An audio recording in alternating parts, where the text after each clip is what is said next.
আসসালামু আলাইকুম। এটা হচ্ছে নন ফাস্ট ফ্রিজ। তো এটা হচ্ছে ইলেকট্রনিক সিস্টেম, নন ইনভার্টার ফ্রিজ। তো এটা ওনাদের কমপ্লেন হচ্ছে ফ্রিজে টোটালি ঠান্ডা হয় না। তো এটা আমি জিজ্ঞাসা করলাম কী জন্য বা কীভাবে কী। ওনার পাশাপাশি আর একটা ডিপ ফ্রিজ আছে, তো ওইটা ঠান্ডা হচ্ছে, এটা ঠান্ডা হচ্ছে না। তো এটা তো ইলেকট্রনিক সিস্টেম, ওই ক্ষেত্রে এটা ইলেকট্রনিক্স কিছু সেফটি দেওয়া থাকে, সেফটি ফিউজ বা ব্যারিস্টার, এই দুইটা পার্টস সাধারণত কেটে যায় হাই ভোল্টেজ আসলে। আর যে ডিপ ফ্রিজটা দেখছেন, তো ওই ডিপ ফ্রিজটা হচ্ছে শুধু লাইট জ্বলে না, কারণ ওই লাইটটাও ইলেকট্রনিক সিস্টেমের, ওইটারও ফিউজটা কেটে গেছে। তো সাধারণত এইগুলা যদি দেখা যায় অতিরিক্ত ভোল্টেজ আসে যেই সমস্ত এলাকায়, বা অনেক সময় ট্রান্সমিটার বাস্ট হয়, ভোল্টেজ হাই আসে, বা লাইনে কাজ করলে যেটা হয় ভোল্টেজ অনেক সময় বেশি চলে আসে, বা বাড়িতেও দেখা যায় ইলেকট্রিক কাজ করলে ওই ক্ষেত্রে আপনার ভোল্টেজ হাই চলে আসে। তো অতিরিক্ত মাত্রায় যখন ভোল্টেজ আসে তখন ওই ইলেকট্রনিক্স বোর্ডের ভিতরে কিছু সেফটি ডিভাইস দেওয়া থাকে, ফিউজ বা ব্যারিস্টর বলে। তো ওইগুলা কেটে যায়, এই জন্য মেজর কিছু হয় না, তো বোর্ডের ওই পার্টসগুলো কেটে যায়। তো কেটে গেলে ওইগুলো চেঞ্জ করে দিলে আবার ফ্রিজটা ঠিক হয়ে যায়। তো ওনাদেরটাও সেম এই জিনিসটাই হয়েছিল, ফিউজ এবং ব্যারিস্টর বলে, এই দুটোটাই কেটে গেছে। তো অনেকেই আবার জানেন না এটার ইলেকট্রনিক্স বোর্ডটা কোথায় থাকে বা এটার কিভাবে কাজ করতে হয়। এই বোর্ডটা এই কাভারটার ভিতরে থাকে, যে কাভারটা দেখা যাচ্ছে, এটার একটা স্ক্রু দেওয়া থাকে, তবে স্ক্রুটা দেখা যায় না। এটা ওই স্ক্রুটার উপর একটা ছোট করে দেখেন উপরের দিকে একটা টেপ দেওয়া আছে। তো এই টেপটা উঠিয়ে ফেললে পরে স্ক্রুটা পাওয়া যাবে। স্ক্রুটা পরে খুলবো, খুলে অবশ্যই বোর্ডটাকে আমি আবার চেক করব। সাধারণত এই বোর্ডটা ওই দুইটা পার্টসই যাবে। এছাড়া যদি সম্ভব হয়, যারা ব্যবহার করেন, যখনই কোনো রকম বিদ্যুৎ চমকাবে বা লাইনে কোনো কাজ হয়, ওই ক্ষেত্রে আপনারা সম্ভব হলে ফ্রিজটাকে ঘন্টাখানিকের জন্য বন্ধ রাখতে পারেন। 1 ঘন্টা 2 ঘন্টা বন্ধ রাখলে ফ্রিজের জন্য কোনো ক্ষতি নাই, ফ্রিজ চলবে। এটা এখন আমি ওই স্ক্রুটা খুলছি। তো এটা খোলার পরে এটার একটা কভার আছে, যে কভারটা ইলেকট্রনিক্স বোর্ডটা উপরের কভার। আর সবসময় খেয়াল করবেন, ভোল্টেজ যদি বাসায় বেশিও থাকে, সবসময় বেশি থাকে, অনেক বাসায় আছে ভোল্টেজ হাই থাকে, বা জেনারেটরের লাইন দেওয়া থাকে, জেনারেটরের লাইনেও অনেক সময় ভোল্টেজ বেশি থাকে। যেটা ভোল্টেজ থাকার কথা 200 220, জেনারেটরে দেখা যায় 240 50 60 এরকম ভোল্টেজ হয়ে থাকে। ওই ক্ষেত্রেও দেখা যায় আপনার এই সেম প্রবলেমটাই হয়। এরকম দেখবেন ফিউজ কেটে যাবে, বা ব্যারিস্টর কেটে যাবে, বা এটার ভিতরে ক্যাপাসিটর থাকে ছোট ছোট, এগুলোও কেটে যায়। এটা ভোল্টেজ হাই হইলেই এরকম প্রবলেমটা দেখা দেয়। তো এই কাভারটা অনেকেই খুলতে পারেন না, এই জন্য এটা দেখানো, বা এই সার্কিটটা কোথায় থাকে অনেকেই বুঝে না। এটা খুব সহজেই খোলা যায়।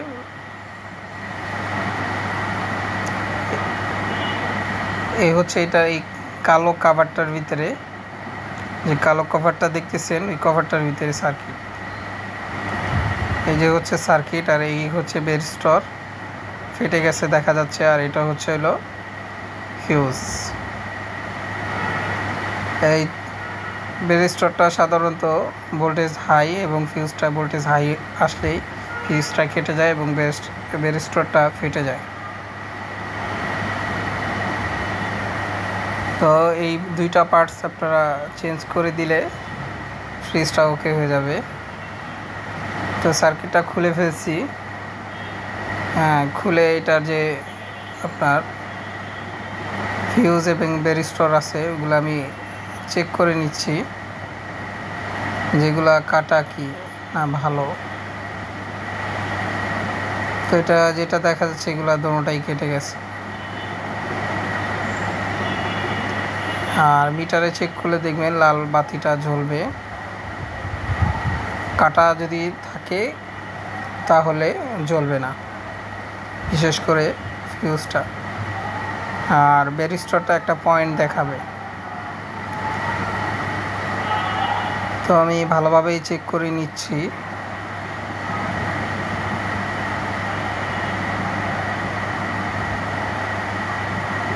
দুটোটা পার্টসই কাটা। তো আমি সোল্ডারিং আয়রন হিট দিয়ে রাখলাম। এখন আমি আপাতত ফিউজ এবং ব্যারিস্টারটা খুলে দিব।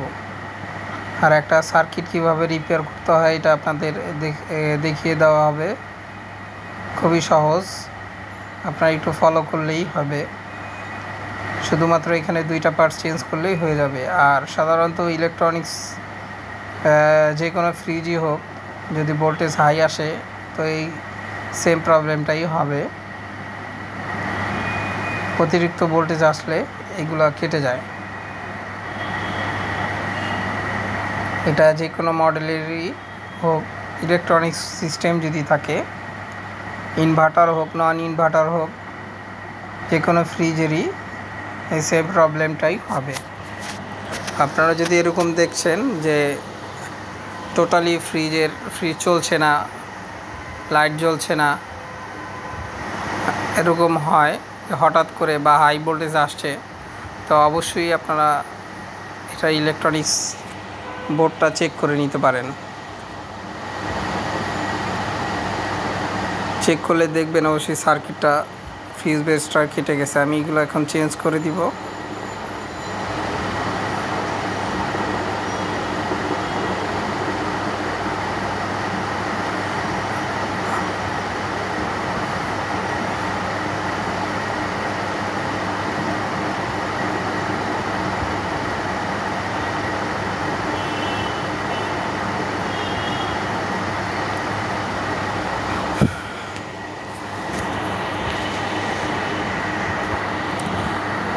এগুলাকে হালকা হালকা করে আগে রাং ঝালাইয়ের উপরে আবার ঝালাই দিলে সহজে এগুলা খুলে যায়। আর এই ফিউজটা ফিক্স সিস্টেমের ফিউজ, এই জন্য ঝালাই করা ফিউজ, ঝালাই করে এটা ফিটিংস করতে হয় ফিউজটা এবং ব্যারিস্টারটা।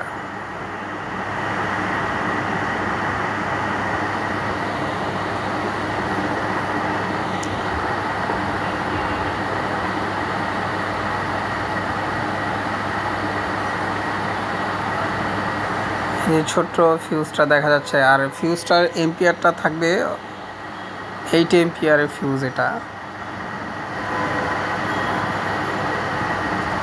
8 এম্পিয়ারের ফিউজ, অনেক সময় 2.5 এম্পিয়ারও থাকে ফিউজের মানটা।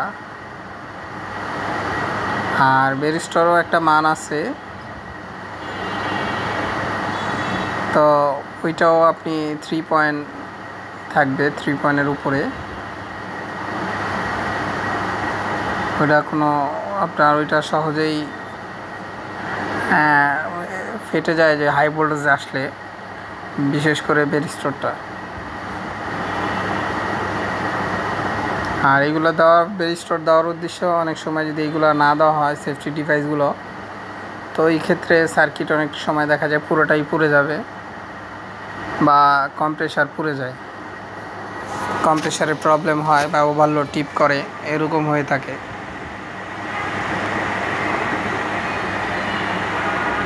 এখন ফিউজ এবং ব্যারিস্টার দুটোটাই আমি ফিটিং করে ফেলছি। তো এখন সার্কিটটা আমি বক্সের ভিতরে বসিয়ে দিব।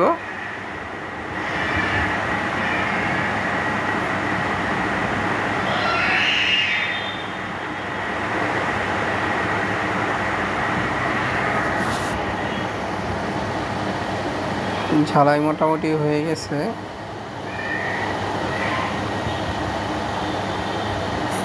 আর এই ব্যারিস্টারটা হচ্ছে নীল কালারের, আর আগেরটা ছিল কালারটা চেঞ্জ সবুজ কালারের। কালারটা বিষয় না, এটার একটা পয়েন্ট আছে, তো ওই মান অনুযায়ী ফিটিংস করলেই হবে। আর ফিউজ অনেক সময় 8 এম্পিয়ারও লাগানো যায় বা 2.5ও লাগানো যায়, এটার জন্য প্রবলেম হয় না। তবে সার্কিটে দেখবেন লেখা থাকবে 2.5, যেখানে ফিউজটা বসানো থাকে সেখানেই সাধারণত লেখা থাকে 2.5 বা 8 এম্পিয়ার লেখা থাকে, 2.5 এম্পিয়ার বা 8 এম্পিয়ার। সবসময় ব্যারিস্টারটা দেখবেন, এটার একটা পয়েন্ট আছে, যে দেখেন ব্যারিস্টারটা আমি 2 ভাগ করে ফেললাম, ফেটে অলরেডি ছিল।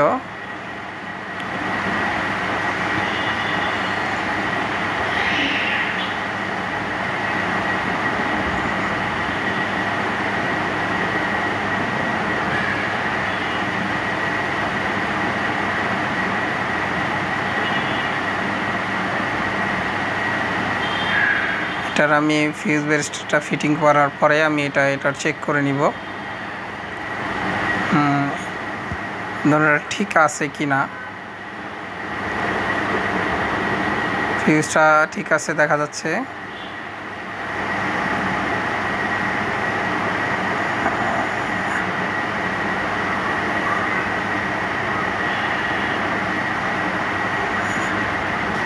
ব্যারিস্টারটা অবশ্যই আশা করা যায় ঠিক আছে।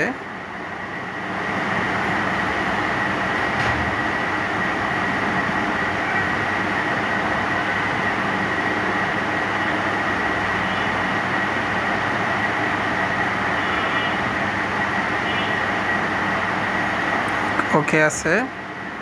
এখন আমি সার্কিটটা ফিটিংস করব।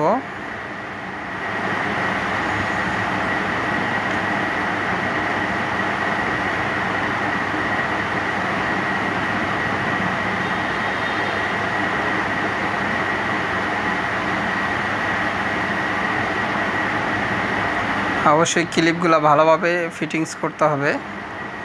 ক্লিপগুলো লাগানোর পরেও অবশ্যই চাপ দিয়ে দেখবেন, চাপ দিয়ে ভালোভাবে দেখতে হবে যে ঠিকভাবে লাগছে কি না। তো অনেক সময় লুজ কানেকশন হলেও দেখা যায় আপনার ফ্রিজটা চলবে না। তো আমি এটা এম্পিয়ার মিটার লাগিয়ে দিব, এটা দেখব ঠিক আছে কি না এম্পিয়ার।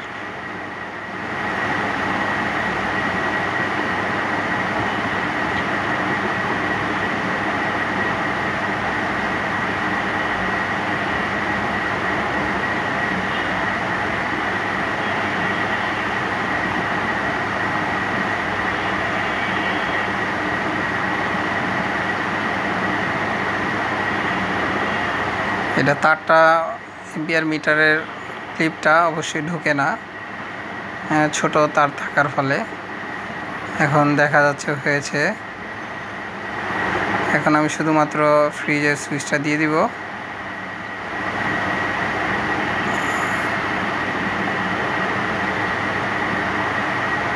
সুইচ দিয়ে দিলাম। এখন এম্পিয়ারটা দেখব।